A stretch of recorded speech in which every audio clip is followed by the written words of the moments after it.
Democrats and for the Democratic Party in a way that almost no one else has, and I'm just so very pleased to be aligned with them and with all of you who support organized labor.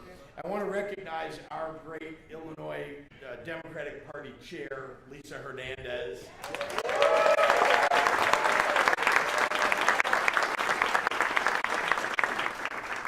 And of course, our senior Senator Dick Durbin.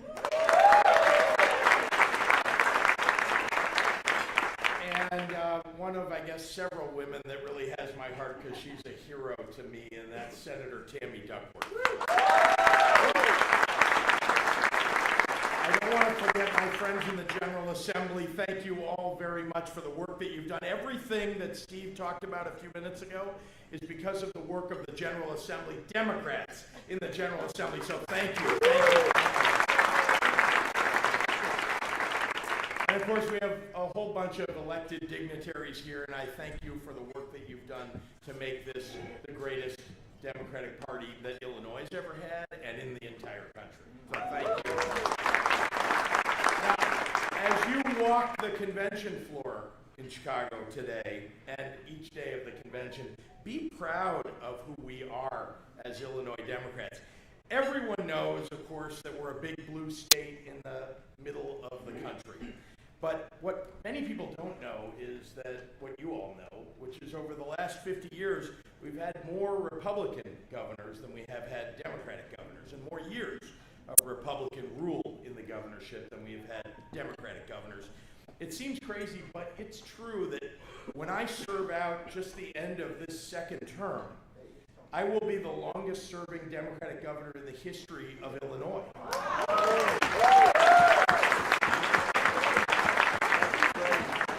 I'm not suggesting that I want to try to beat Jim Thompson's 14-year record. My wife's not here, and I don't want anybody talking to her about this. But she is my term limit, so if all of you want to talk to her and convince her one way or another, by the way, you're welcome to do that. But Illinois Democrats have done so much. I mean, we think about it. Since I came into office, and we've had a supermajority in the Democratic legislature.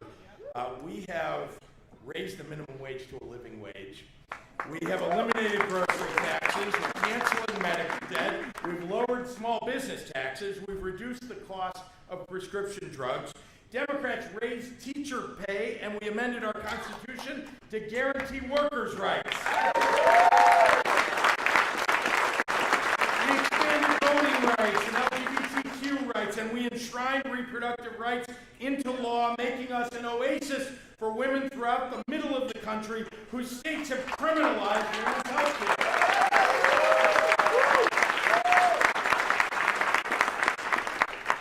And who voted against all of that? The Republicans. Literally, all of those things. It's almost as if Republicans don't want working families to succeed. They're obsessed with other things, though, like explaining away Donald Trump's 34 felony fraud convictions, or whitewashing the fact that J.D. Vance said he hates police and wants to raise taxes on people who don't have children. And MAGA Republicans are attacking the environment and voting against education and scientific advancement and new jobs, especially for rural communities. Frankly, it's embarrassing for them. You all remember that back in 2018, our party was not exactly begging for me to run for governor. No one was crying out for a white, Ukrainian-American, Jewish billionaire. I get it.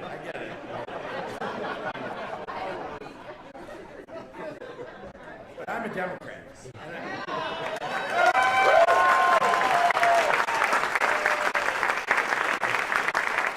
And I'm a Democrat because when my family arrived in Chicago from Ukraine, where they were refugees, they would have been killed by Russians had they not made it here. A social service agency gave them a place to live. The state gave them a free public education. Yeah, public education. My dad joined the Navy and became a crypto analyst listening to Soviet submarine transmissions in the Cold War. My mother was a nurse and an activist marching on behalf of LGBTQ rights and on behalf of reproductive rights.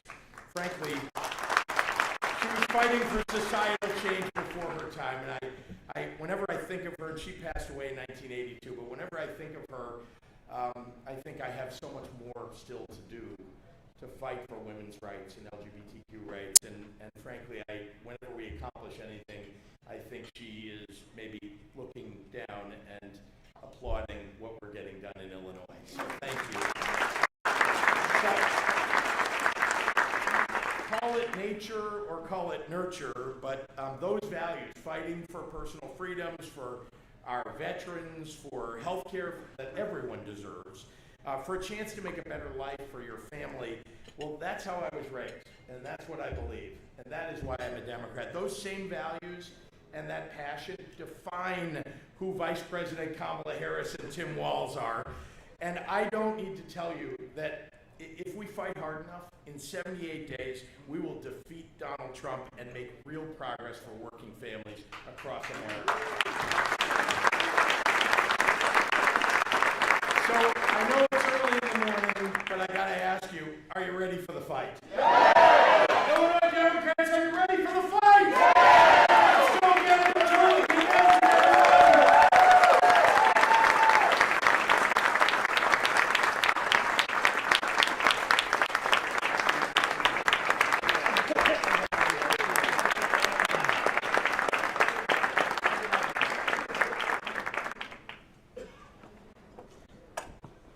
Please welcome to the stage Congressman Eric Sorensen.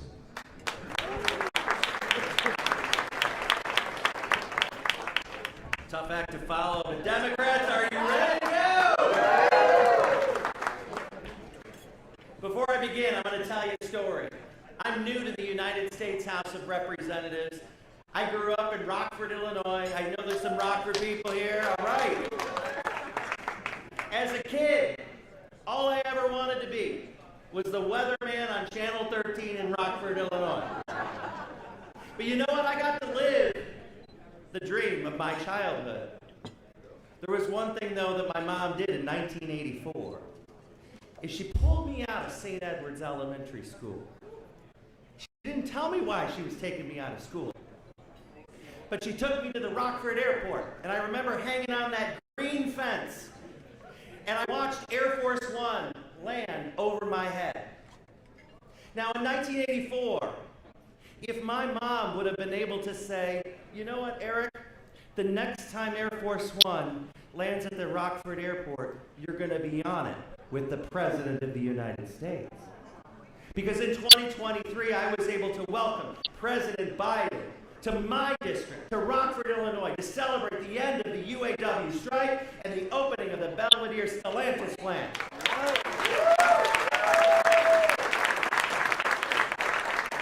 I don't care where you're from, in Illinois or you're outside of the state of Illinois, we're in sweet home Chicago. Illinois is the perfect place to host this year's Democratic National Convention because here we have the skilled workers who build and grow what we need to keep our country moving forward. Soon, we're going to build those EV trucks in Belvedere that are going to help us go forward while helping us heal the environment. The state and the district I represent in central and northwestern Illinois in Congress is special. We're home to the Rockford Peaches, the big green tractors, and the harvesters that are proudly built in East Moline, Illinois. Caterpillar, that's building and moving the earth from Peoria. And somewhere in Bloomington, I haven't found him, there's a guy named Jake at State Farm. But I'll tell you, I'm so proud to have been born and raised in this great state, where we look out for one another, we stand up for those who need a little help, and we protect our rights when extremists want to strip them away. A few years ago, there were a lot of people that said, you know, Eric, somebody like you can't win Sherry Bustos' seat. I knew what they meant. I remember hearing that in 2008 when we went and did that unthinkable thing and we voted for Barack Obama. People said that we weren't ready for that. Well, I'll tell you what. We proved them all wrong when I became the first out LGBTQ member of Congress in Illinois' history.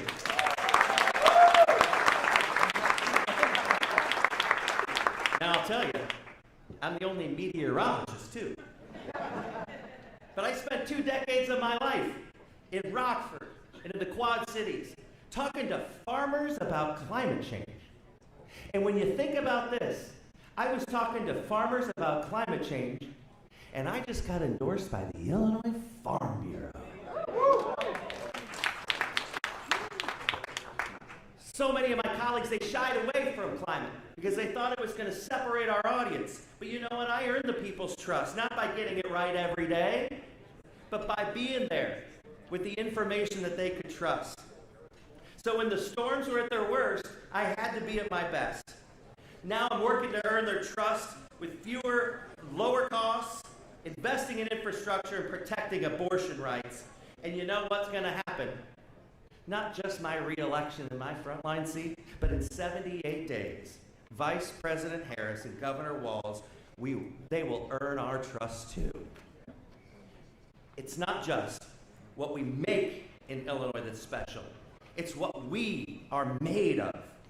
So thank you all for being here, celebrating what we have and what we believe in at the National Convention. But also, I can proudly say that the forecast for November 5th is good. Thank you all so much.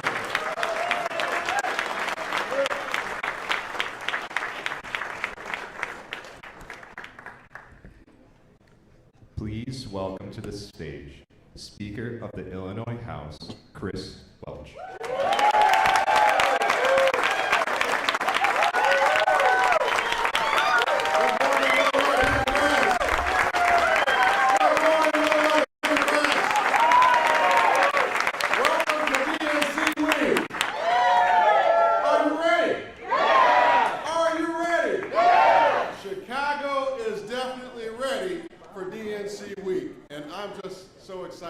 That we get to welcome 50,000 people to our city starting today. Are you guys excited? Are you fired up? Ready to go? We're fired up and we're ready to go. You know what? We are ready for Illinois to play another historic role in the great American story. We did it with a guy who had a funny name from the South Side when we elected Barack Obama, President of the United States. You know, and we're going to do it again with a woman whose uniquely American story also included a childhood in Evanston and Urbana. I bet you guys didn't know that about Kamala Harris. Are you ready to elect Kamala Harris, the first woman president of the United States? Barack gave us hope. Kamala is going to move us forward.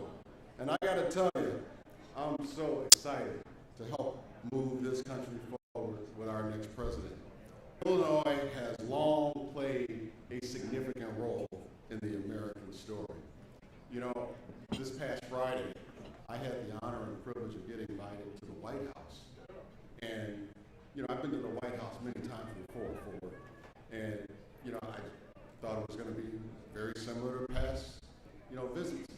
But on this past Friday, this visit was in the Oval Office with 15, 20 people, with our great senators, Tammy Duckworth. Give her a round of applause, please. Senator Bergen, Illinois State Senator George Turner, Congresswoman Nikki Brzezinski. We were in the Oval Office for President Obama to sign a proclamation declaring the site of the Springfield riots in 1908 a national monument.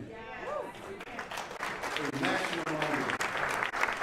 And, you know, it's important what the president did because we got to remember the past to know where we're going to. If we're going to move forward, we can't forget the past. And what happened in Springfield, Illinois in 1908 was a very important point in our country's history because it was the home of the former president. Because it was the home of President Abraham Lincoln, it got national attention. And because it got national attention, people wanted something done about race relations in America. And the NAACP was created because of what happened in Illinois. You guys understand that? Where would this country be if it wasn't for the NAACP? Okay? We wouldn't have Thurgood Marshall, Roy Wilkins. We wouldn't have Brown versus Board of Education and DNC. We wouldn't have had the Montgomery bus boycotts and the Civil Rights Movement. We wouldn't have had Martin Luther King, who had a dream. We wouldn't have had Jesse Lewis from Chicago. Understand the significance of Jesse Jackson. And the moment that we start today, Jesse Jackson changed the game. He changed the game in 1984 and 1988 when a black man ran for president of the United States. He changed the game and opened the doors for so many of us that are in this room today. Jesse Jackson told us to keep mobilized. Keep mobilized. He told us that we all were somebody. Everybody in this room believed that we were somebody because of Jesse Lewis Jackson. Mignon Moore heard that speech in 1984, and she believed that she was somebody. And she has spent her whole life empowering women all over this country to believe that they could be somebody too. And what is she going to do today? She's going to gavel us in to the Democratic National Convention. Bobby Rush believed that he was somebody.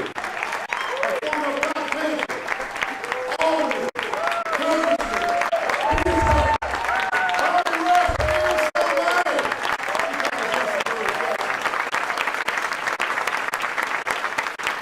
Daddy King Davis believed that he was somebody. My congressman from the 7th Congressional District is somebody because he believed in what Jesse Jackson told us in 1984, in 1988. Let me tell you, I'm just a kid from the woods. Maywood and Bellwood. You know that, Ford. And I heard that speech, I was 13 years old. And I believed I was somebody. And I stand before you today on the first day of this Democratic Convention as our state's first black speaker.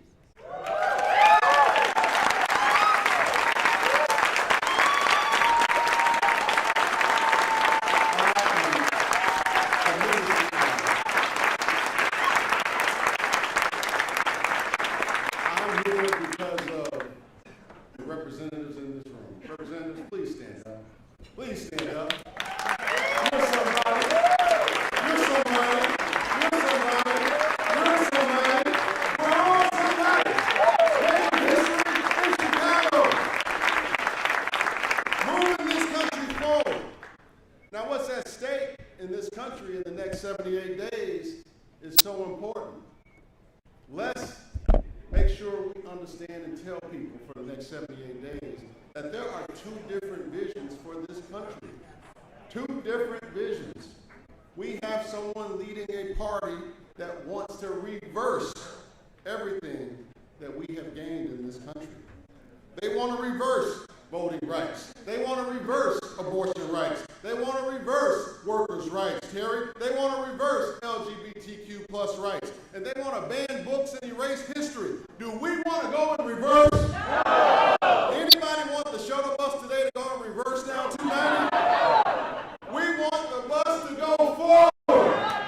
Kamala Harris and Tim Walz wants to move America forward. They want to let the people vote. They want to protect our democracy. They want unions to build this country. They want women to decide what happens with their bodies, and they want you to love who you want to love. They want to move this country forward. Today, Kamala Harris is here with our great president who renewed America, Joe Biden. Let's give it up for Joe Biden. And together, they are ready to make history. Are you ready to make history, Illinois? Actually, are you ready to make herstory, Illinois?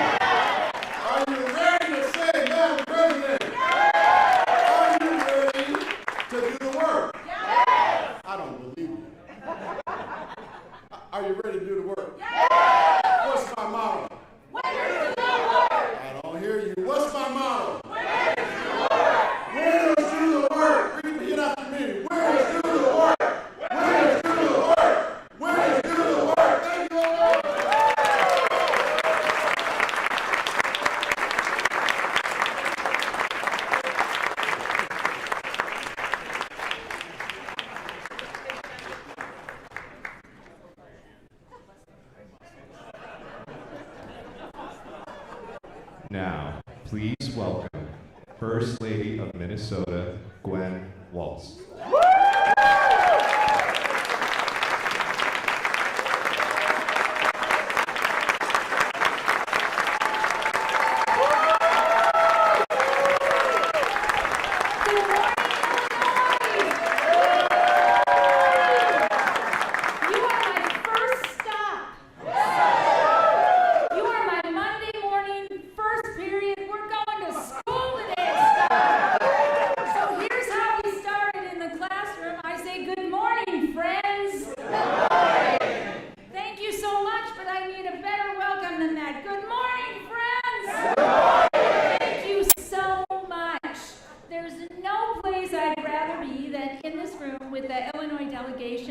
Beginning this convention. So thank you for having me so much. I want to thank Robin Kelly, the chair. Thank you so much, right? And of course, J.B. Pritzker. He was here already, I think, right? Yes, he was here and gone, and he's like off to other rooms to make things happen.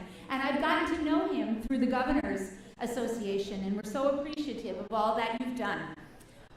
This is one of my favorite cities in the entire world, and I have to say, just being a hop, skip, and a jump in Minneapolis and St. Paul, we just make our way to Chicago quite often, and it's where my sisters and I and our children and our husbands come for New Year's Eve usually, and so we have a good time right here in Chicago before we all head back to school. Some of you might know I come from a family of many teachers, just like the Governor. Are there teachers here? Are there teachers in the house?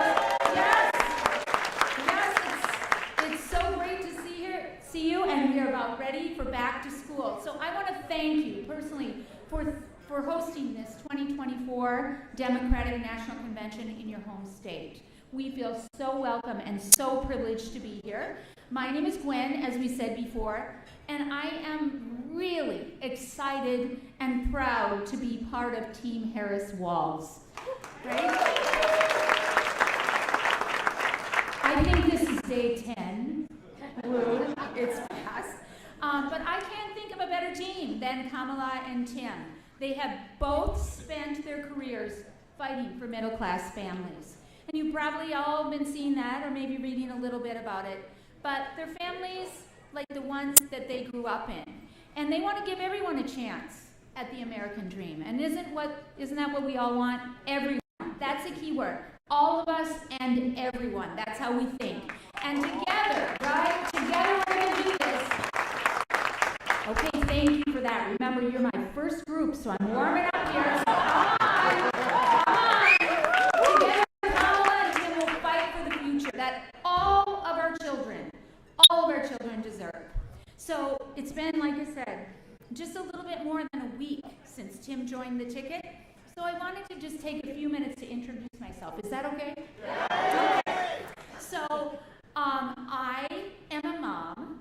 Yeah, you know that already. And I'm going to tell you, I wear a lot of different hats, or that's how people say that. But I'm going to say I wear a lot of different shoes. Right? I wear a lot of different shoes. I wear my mom's shoes. I'm a sister. I'm a friend. I'm a retired military spouse.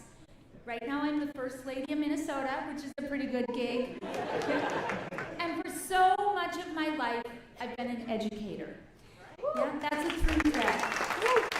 Now, I already asked if there are teachers in the house. There are. Teachers, stand up. Stand up, teachers. Thank you.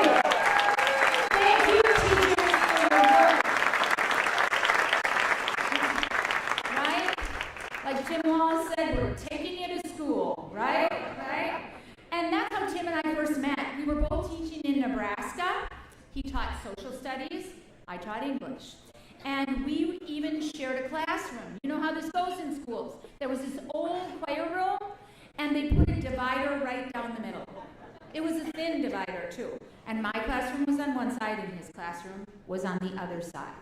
And I want to tell you, and you might guess this already, his class was a little louder than mine.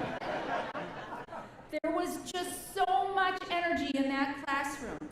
But I thought, what's happening in there? And we had a conversation, and we realized that what we really shared was a belief that education can be transformative. And that was the first thing we knew that we shared, which grew into our marriage and our partnership. We saw firsthand how transformative education was. I just want to tell you a quick little story. Waylon was a football player on the team Tim coached, and he was also a student in my English classroom. And he was brilliant on the football field, but guess what? He was difficult in my classroom. He was difficult. And I soon learned that Waylon was reading very far below his grade level. And his acting out actually was his attempt to hide it from his peers and from me. And so Coach Walz and I huddled up and we made a game plan. We said if Waylon would come in for tutoring with me several times a week to learn to read, he could keep playing football. And he agreed.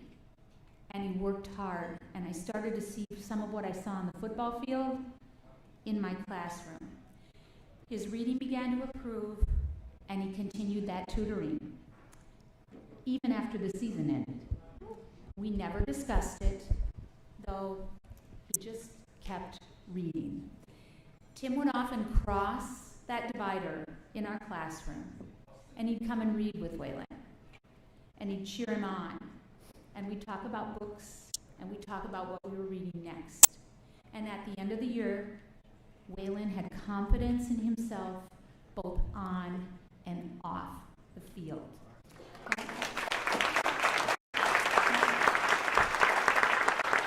He went on to graduate from high school, and he had a shot to succeed. He had a chance. And I want you to know how the partnership works a little bit with Tim and I. That's how we do things. We pitch in, we help each other out. And one of the things I love most about Tim is that he believes in his very core so strongly that every child deserves a chance to get ahead.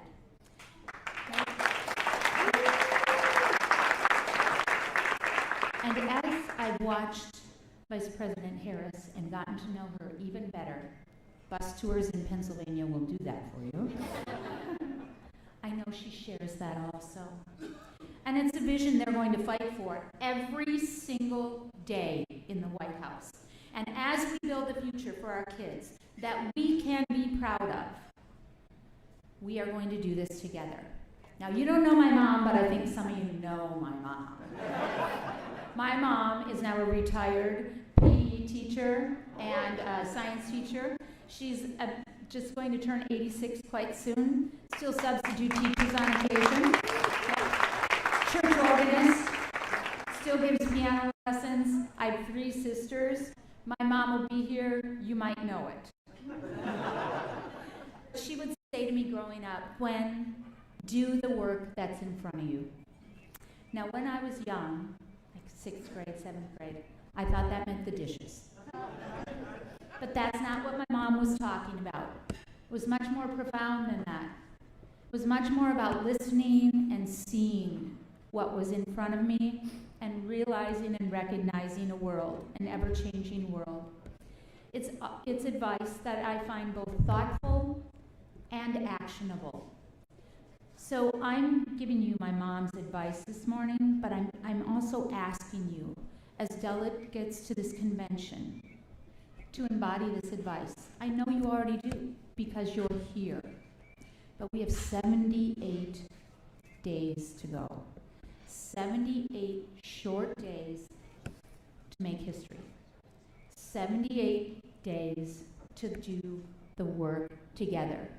You and I, and Tim, and Kamala, and Doug, and all the representatives in this classroom, and Senator Durbin, and Senator Duckworth. We have 78 days to go. I'm asking you to do the work that's in front of us, to volunteer, to bring a friend, to have those conversations in the grocery store parking lot, or the church parking lot, or whatever parking lot you find yourself in, or the bus stop, wherever it is, to donate, to bake bars for those who are making phone calls, to make phone calls, to drive people, to do whatever it is that we have to do Whatever it is that we have to do, whatever the work is that you see in front of you, let's do that work together. And I'm asking that as a commitment from our team. And so, being here, I know you're much willing to do this. I know you're much willing to find others who are going to do this, because this is the way we win. We do it together. So thank you for letting me come to Illinois, the delegation. Thank you for letting me, I said, those people are nice. I've seen that in Chicago. Let that be my first breakfast that I attend on the first day of the convention. I sincerely thank you for your kindness and your warmth, and I'll look forward to seeing you all about here and over at the convention center. Isn't that where we're going tonight? Somebody will tell me.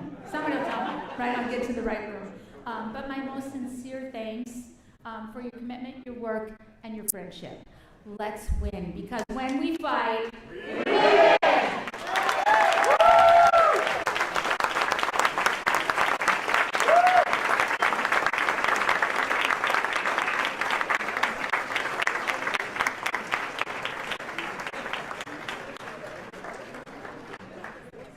Please welcome to the stage Executive Director of the Chicago 2024 Host Committee, Christie George.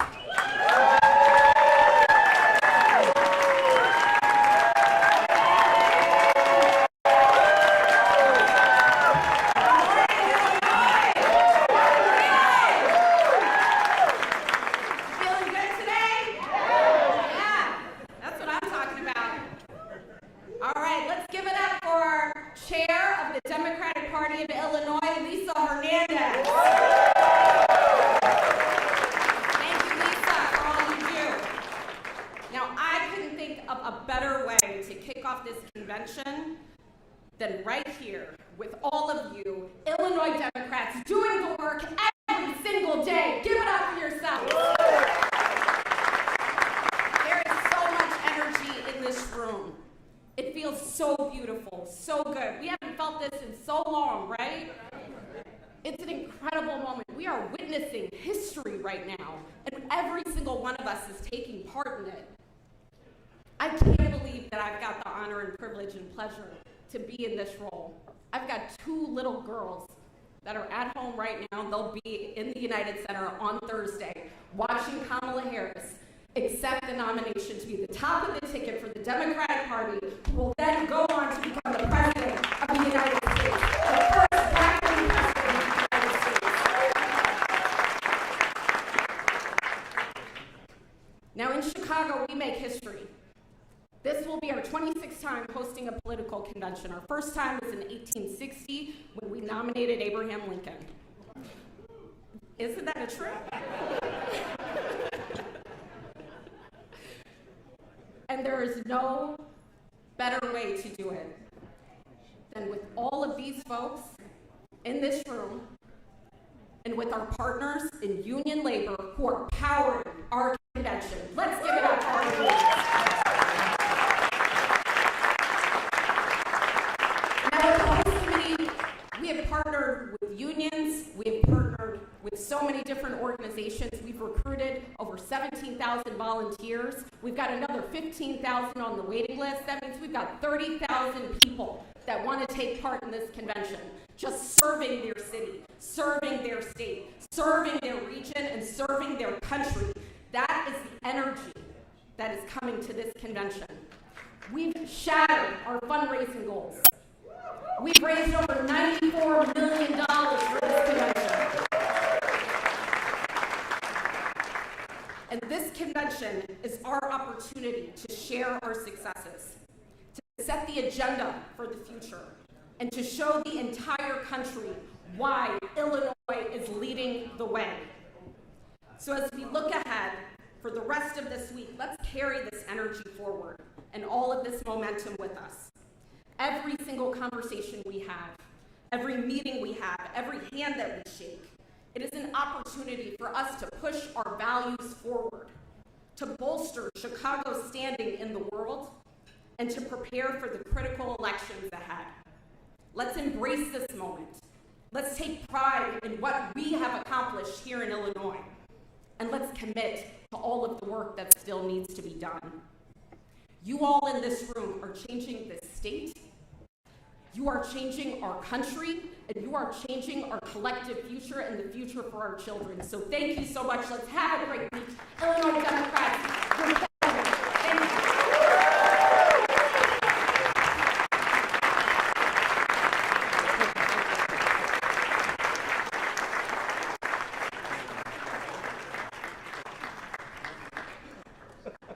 Please welcome to the stage Senator Tammy Duckworth.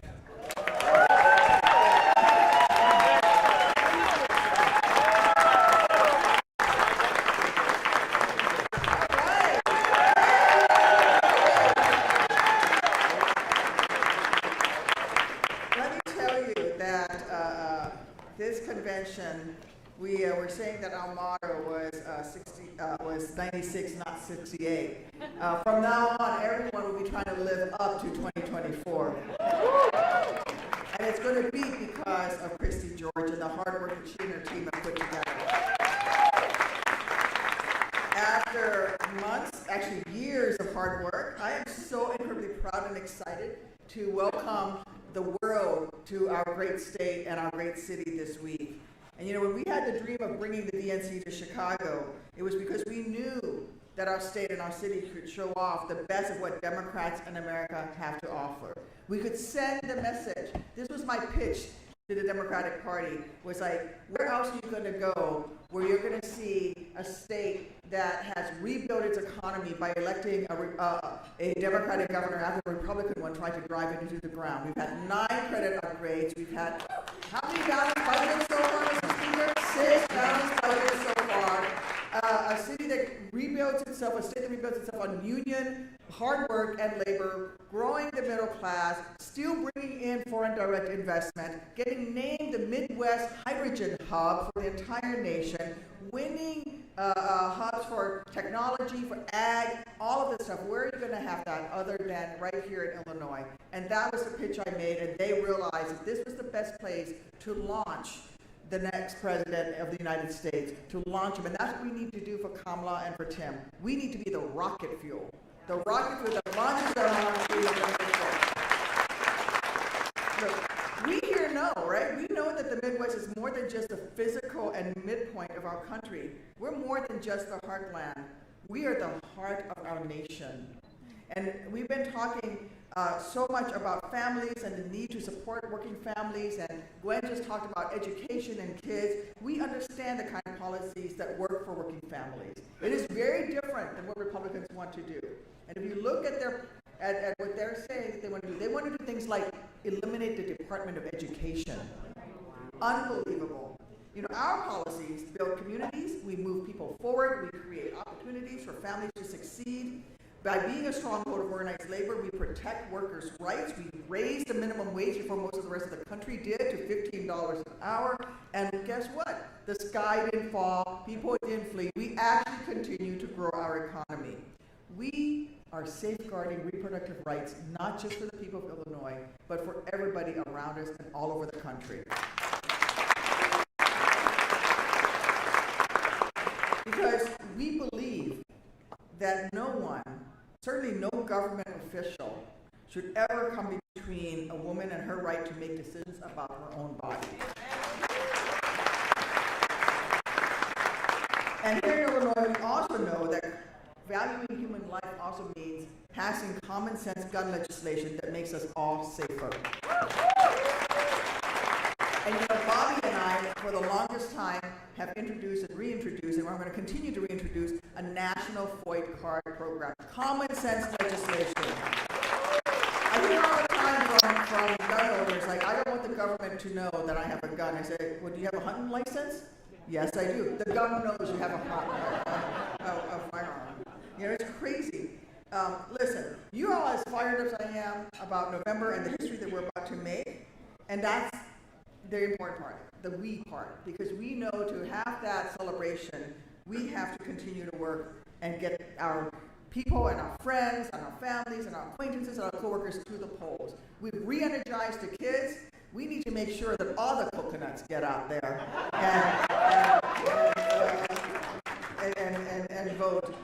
So let's fire it up, get to work, exactly, be ready to go, and let's get out there and let's light that rocket fuel.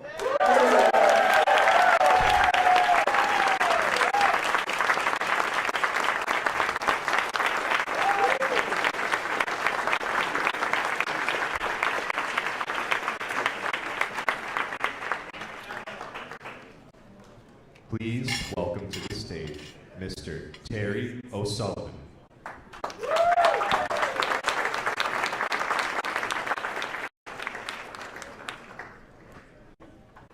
Thank you. I'm going to be real quick. I want to thank Tim Dre and Pat for the opportunity to be here today. It really is an honor and a privilege for me to be back in Chicago, in the great state of Illinois, a place that I consider a second home. I actually worked on the Dan Ryan Expressway. I was just under 16 years old. In the labors, we really didn't live up to all that child labor stuff. I'm only kidding. And at the end of the day, if you're driving down the Dan Ryan Expressway, and if you hit a pothole, you can blame my ass on it. And I didn't know what I was doing, brothers and sisters. It's great to be with all the strong, proud, and united men and women and leaders of the Illinois State AFL-CIO and all the other politicians and friends that are here. I obviously want to recognize, I know the governor already left. You have a great governor. I'll tell you what, I live in Maryland, and we actually have a good governor now.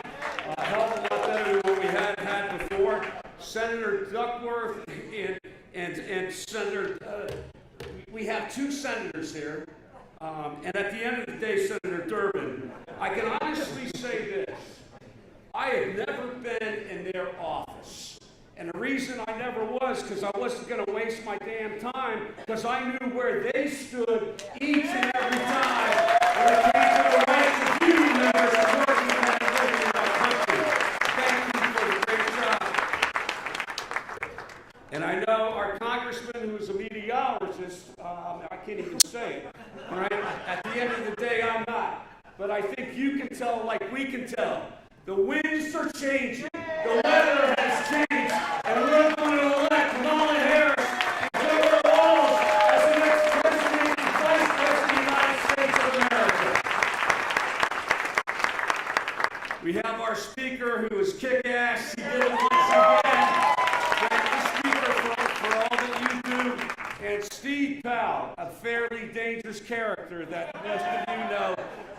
He is a dear friend of mine, as his father was. Steve, thank you. We're honored to be a sponsor along with the UFCW of this event.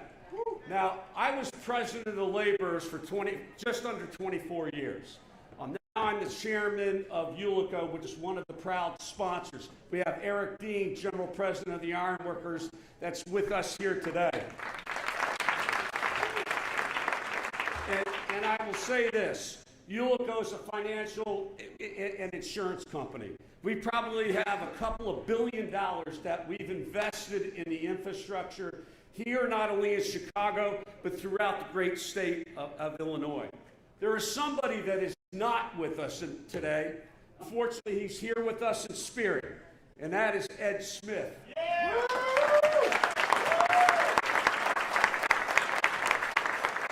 He was one of my closest friends. I know how friendly he was with all of you. Somebody that made a difference not only in this city and in this state, but throughout our country in the trade union movement.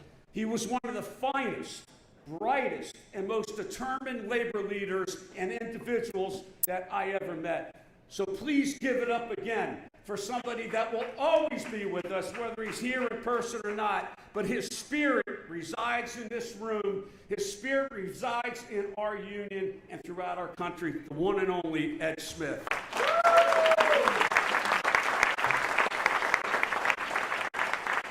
Now, everybody said, we're here to make history this week, right? And to make a difference in our country. You know, to me, this one, we always talk about election of a lifetime. This one, brothers and sisters, is really for all the marbles. I don't think our democracy, I don't think our country, and I sure as hell know that working men and women, middle-class families, cannot afford for this mope to get back in there for 4 years.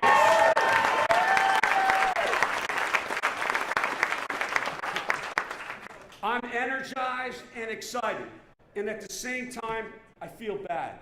And I know a lot of you do as well. I feel bad for President Biden, right? But he once again, what did he do? He stepped up for our country. He stepped up for our party.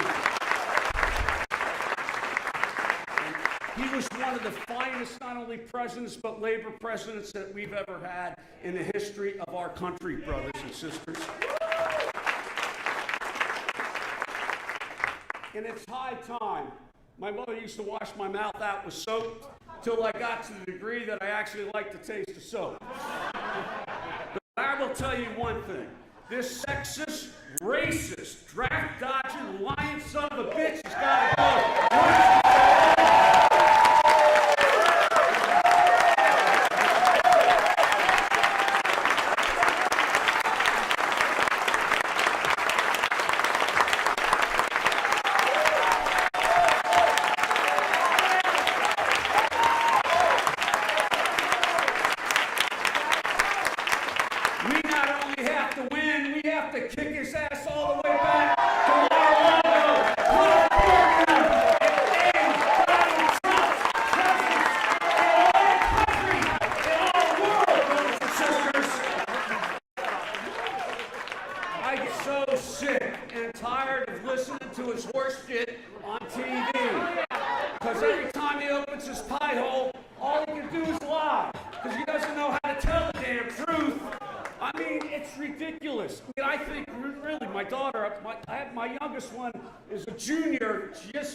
At the University of Miami. And I said, you know, what do you want to do in life? And she goes, well, I'm thinking about medicine.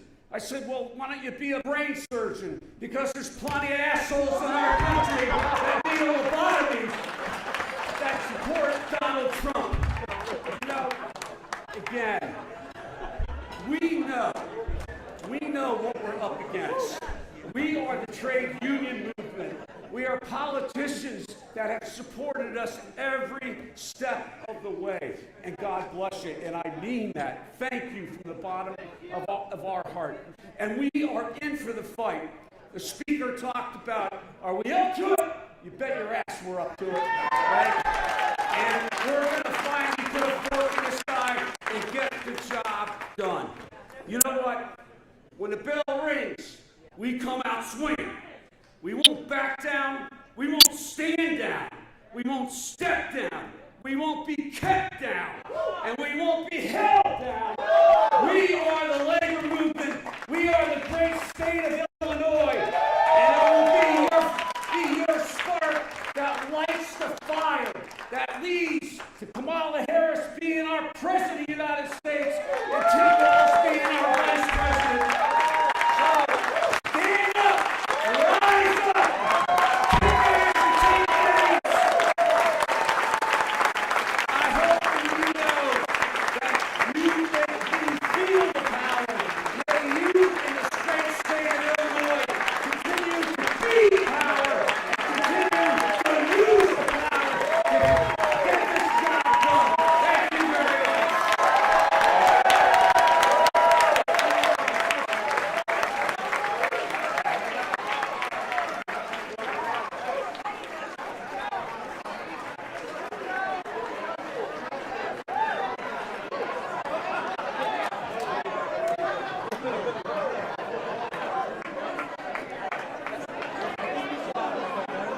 Please welcome to the stage President of the Illinois Federation of Teachers, Dan Montgomery.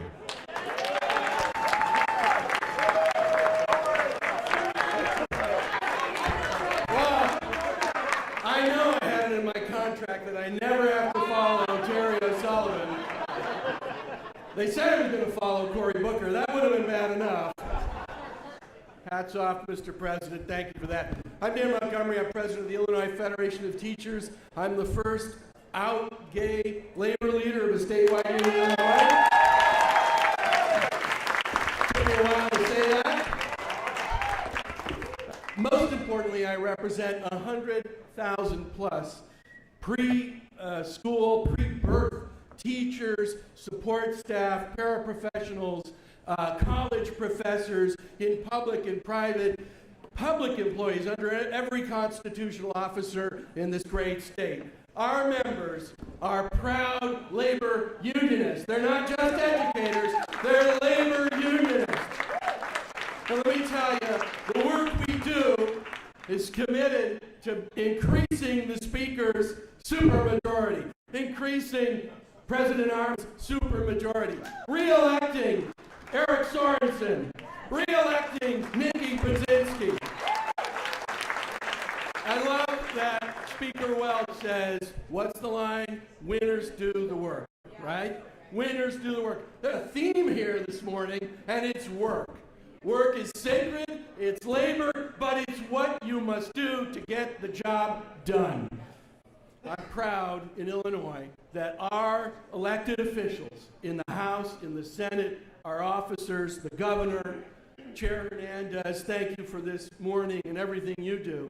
We became the first state in the union to reject vouchers. Why is that important? It's part of the Democratic Party platform, public education. Senator Duckworth mentioned the Republican plans to get rid of the Department of Education. Well, that's actually sort of too nice a way to put it. If you dig deeper into Project 2025, it's not just getting rid of the Department of Education. It's ending Title I, the most important educational program in the history of this country. It's ending funding for special education in this country.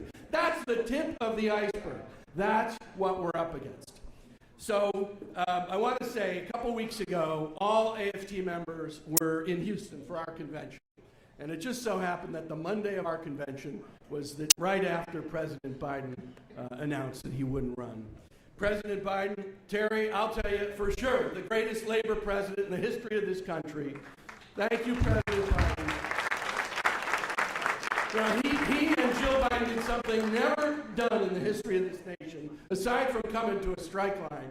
I was at a White House state dinner for Teachers of the Year. Never a full state dinner with all the regalia for teachers. Never in the history has anyone done it. Brianna Morales from East St. Louis, our Illinois Teacher of the Year, IFT member, was there. These teachers were in tears that the President of the United States would do this for them. That's the leadership we have in Joe Biden, and that's the leadership we're going to have in Kamala Harris and Tim Walz.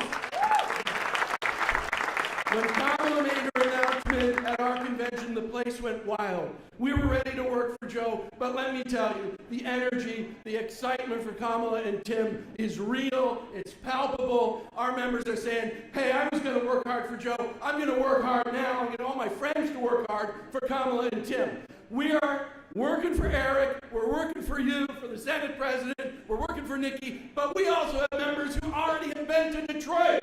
We have members who are going to Wisconsin. That's how we're going to win this election.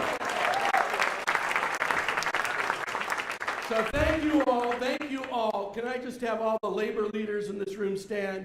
Illinois is a great state because it's a labor state, because it's the home of labor. Thank you. Have a great day.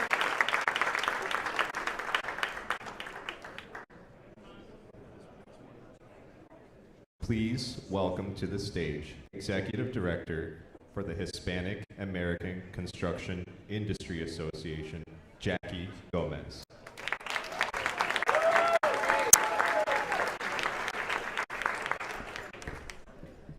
Wow. First of all, I didn't sign up to come after all those speakers. However, I have to say that for the first time in a very long time, I am feeling fired up. Anybody else feeling fired up?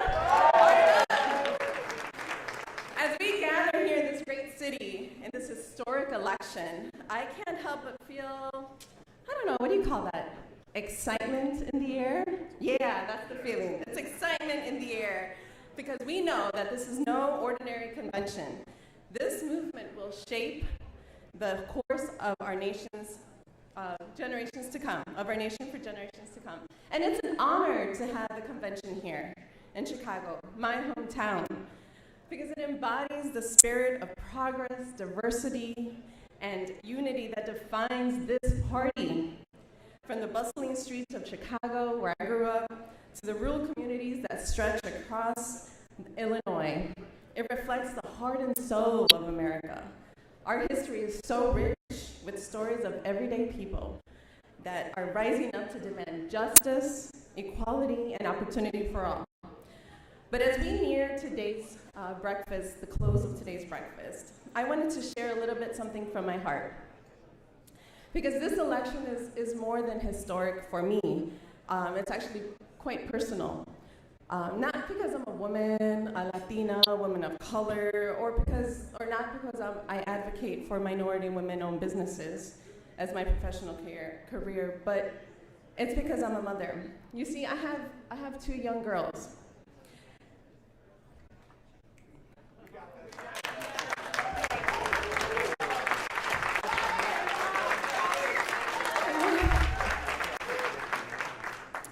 Two young girls, Emily 8 and Charlotte 6.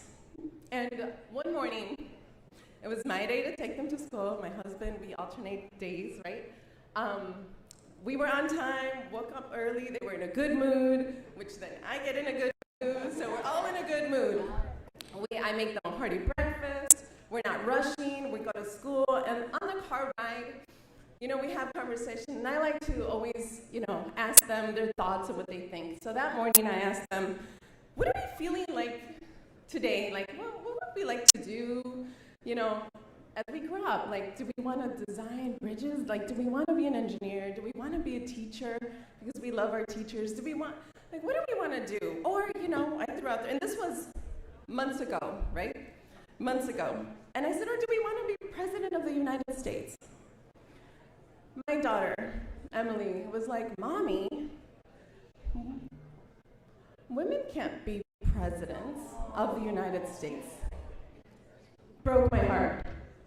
Died. I completely, first, I went through a motion of I am failing at being a mother because I am not teaching her that all is possible. But what we need to realize is that our young children, our communities, if they can't see themselves in someone, they don't believe that they can do it. They need to be able to see themselves so they can be it. So, like you, I want them to grow up in a country where they believe in their potential, where someone believes in their potential, that's going to protect their rights and have every opportunity to succeed. So, I have no doubt who's going to be winning on this ticket. Who is going to be our first woman president of the United States of America? No doubt. So, I ask that you all stay fired up, ready to go, because we are not going back. Are we going back? No! We're not going back. So stay fired up, share your excitement. Thank you, and let's make history together.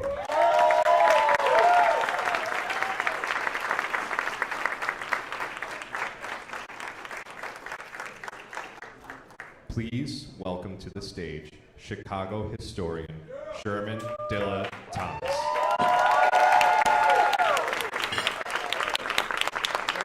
Thank you. Good morning. Very honored to be here. I'm super excited. I feel the energy in this room, and I'm honored to share the stage with so many amazing speakers. And it'll be all day if I say hello to all the distinguished and awesome politicians in the room today. What I do want to say is that I'm standing here today because I am the embodiment of what happens when you all get it right. When public schools are funded, I get to learn about the history of Chicago and I get to share it. When extracurriculars are funded, then I get to stay safe. I grew up in the 80s and 90s on the south side of Chicago, and it was really tough. But I got to avoid the pitfalls that some of my friends fell in because we had people in Chicago that cared and they had policy in action. And now I get to tell the world that here in Chicago, we performed the first ever open heart surgery. Here in Chicago, we performed the first ever kidney transplant. Here in Chicago, we're the reasons why all you all know what time you need to be in a meeting in any other side of this country, because we set the time zone for this country. And so we're going to win this election because anytime you get nominated here in Chicago, it's like an 85% chance that you're going to go on to the big house. I'm honored that the esteemed Senator Duckworth is going to allow me to take delegates out to the neighborhoods. And I'm going to show them policy in action. We're going to go buy a couple closed schools so we can see what happens after No Child Left Behind. We're going to go buy a couple vacant lots so we can see what red line neighborhoods look like. But we're also going to go to Alderman Dorothy Tillman's ward, and we're going to see the first residential transit-oriented construction to take place in more than 65 years. Pat Dow, I'm sorry. We're going to, Pat gonna get me later. I'm gonna pay for that. I am gonna pay for that. I'm gonna buy you peaches, okay? We're going to Peaches. We're going to go to Inglewood, where we're going to see a non-for-profit community grocery store. They're not price gouging us.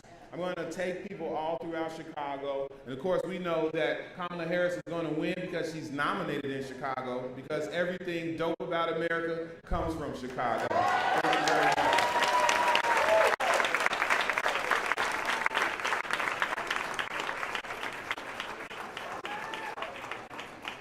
Now, please welcome to the stage, Chair of the Democratic Party of Illinois, Lisa Hernandez.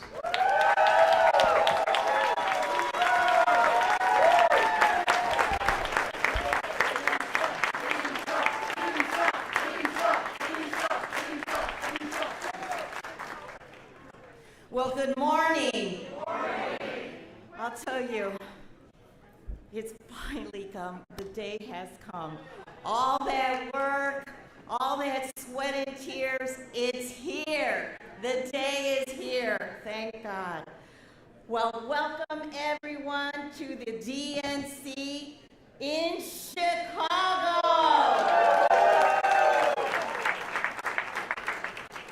It is truly an honor and a privilege for us to be hosting the convention here in Illinois, a state that has been at the forefront of democratic progress and leadership. What an incredible opportunity to showcase Illinois as a model of democratic success. Is it not? From economic growth to social justice initiatives.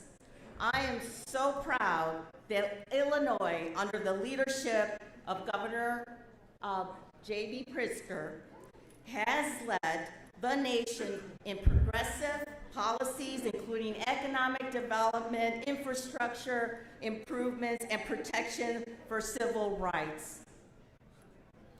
I cannot emphasize the importance of how this convention will highlight how Democrats deliver results that improve the lives of all Americans, everyday Americans, which has positioned Illinois as a beacon of progress in the Midwest. Now, I'm very, very excited to introduce this individual, Senator Cory Booker. Yes, we have Booker in the house. His tireless, I just want to acknowledge his tireless advocacy for justice, equity, unity across the nation. You know, I want to highlight that work that he's done in criminal justice reform, economic justice, and civil rights, which aligns closely with the values that Illinois Democrats uphold. Before I have him come up, I have to ask, you gotta give a listen to the dad jokes. I've been a fan of that. Look it up, you'll know what I mean. Without further ado, let's give a warm welcome to a true leader and fighter for the people with incredible energy, Senator Cory Booker!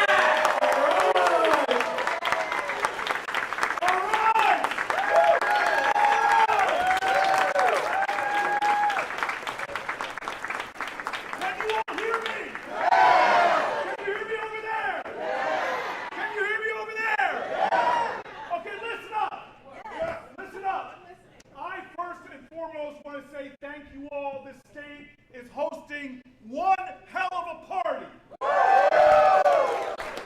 And I want you to know, I see some of the best CBC members of my life here, but I want to give a special thanks with the dispensation of my CBC fellows, that with my two senators. You guys in Duckworth and Durban have the best senators in Washington.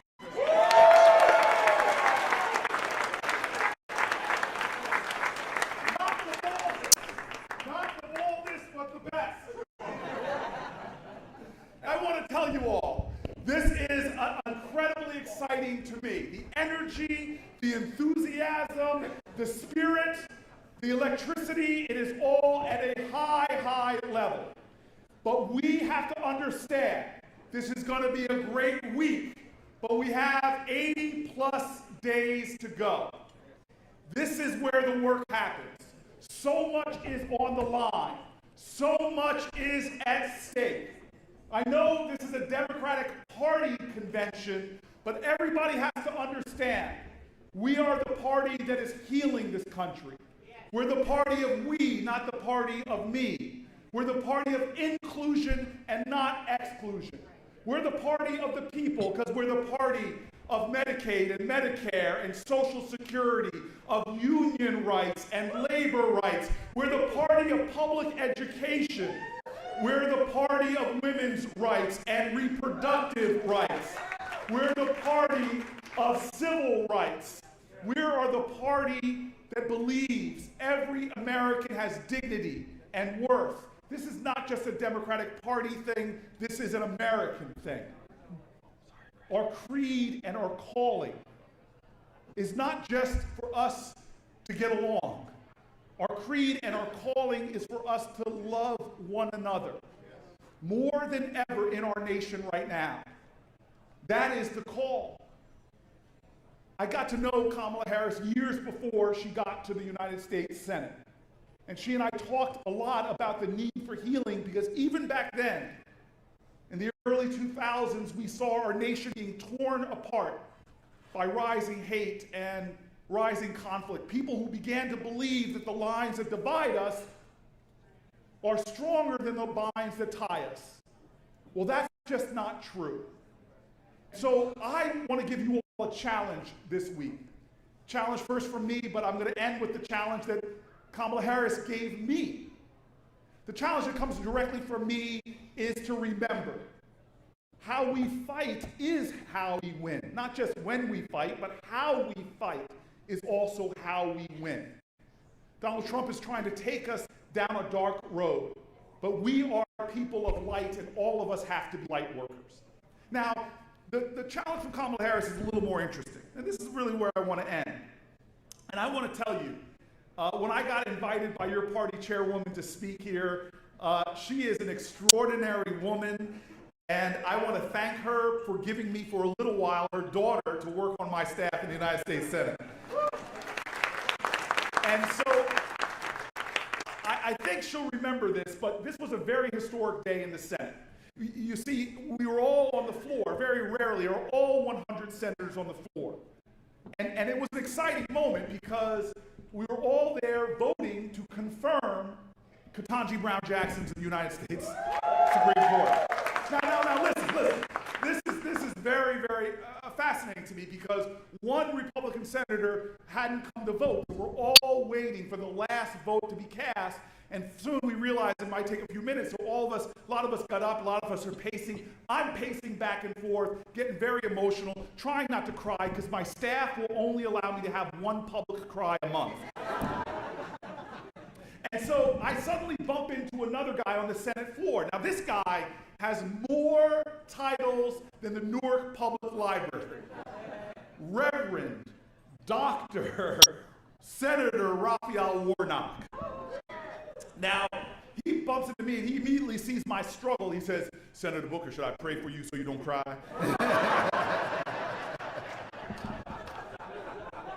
And I'll be like, I need Jesus, man. And suddenly as we're standing there, some staffer comes over and says, the presiding officer would like to speak to you. Now, you have to understand, Raphael Warnock and I both grew up in female-dominated families, and so we have this reflex. If a black woman summons you, I have to go. It's just hard to resist that. Robin Kelly understands this. Lauren Underwood understands this. That's their power over me. And so next thing you know, we walk over to the presiding officer. Now, if you see the Senate, the presiding officer is the highest point in the Senate. You're not allowed to stand up there because you would be higher than that. So this is a scene you got to see. It is literally us bowing down, like sort of Colin Kaepernick style, leaning on our knee, and to talk to the presiding officer. Now, she looks at us and says, fellas, this is a very historic moment. Now, I know what she was talking about, but I know it's a very historic moment because this is probably the first time in American history that 3 black people got together on the Senate floor. And the 3 of us were 3 of only the 7 popularly elected black people ever to the United States Senate. And Kamala Harris looks at the 2 of us and says, this is a historic moment. Danny understands why this is a historic moment. She says, we're about to elect the first African-American woman, a woman who's probably, if you just look at her resume, the most qualified person ever to ascend to the highest court in the land. And she goes, you all should remember this moment. Do something to remember this moment. In fact, you 2 should write a letter right now to some young girl in your lives so that they have a piece of history. And then she thinks about it. She goes, no.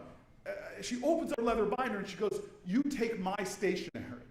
And there were 2 pieces, just like as if she had planned, only 2 pieces of stationery there with her vice presidential seal and her name on it, and she hands them over to us.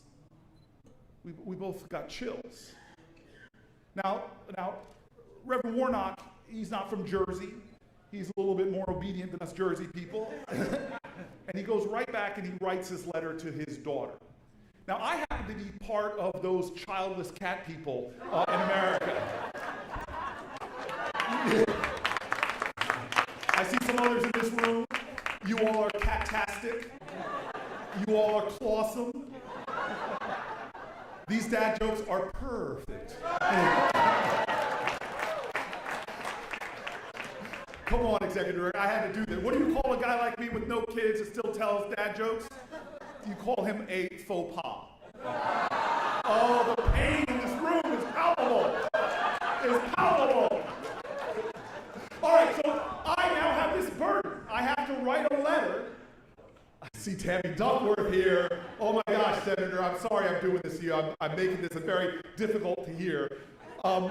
So I know exactly what I have to do. It's a burden. I've got to write a letter. And I didn't write that letter for literally weeks, but I thought about it, and then suddenly I had this very profound realization. This is what I want to end with and share with you. You see, the more I thought about the words that I was going to put down on that paper, the more I realized that there was something deeper that Kamala Harris was asking us to do. You see, Ketanji Brown Jackson didn't get on the Supreme Court just because she was the most qualified for the job. She didn't get on the Supreme Court just because she's an extraordinary jurist. No, we put her on the Supreme Court when we elected Joe Biden and a Democratic senator. I thought that the real profound thing that Kamala Harris was telling me, I learned in a small black church in New Jersey where I grew up. That faith without works is, it is not the words we say that define us. It's not what we put down when we're writing our stories that define us. The letter that we write that is most profound is a letter we write with the actions that we take every single day. And so I want to tell you, Illinois, that all of us have to decide what letter are we going to write for these next consequential 80 days in American history. When generations yet unborn look back and say, where was my great-grandfather? Where was my great-grandmother? It's not going to be the letters that they wrote in ink. It'll be the letters they wrote with the actions they take. Did you stand up for democracy? Did you work for a woman's right to choose? Did you fight to protect Social Security? That's the letter you write. And you write that letter and how you organize. You write that letter and how many phone knock on. We need to write a letter because all of us in this room, we're benefiting from letters written by generations gone by. All of us in this room drink deeply from wells of freedom and liberty that we didn't dig. All of us in this room sit before banquet tables prepared for us by our ancestors. All of us in this room are from the love letters that were written by generations gone past. But now, it's our turn on history's stage. Right now, our turn to pick up the pen of history and let us tell a story that in the next 80 days, we did what it took. We rose to the challenge. We met the obstacles that we overcame, that we fought. Because when we fight, thank you, Illinois. Thank you.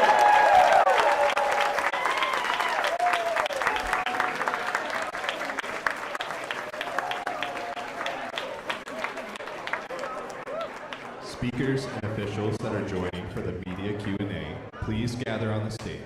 Press will be able to ask questions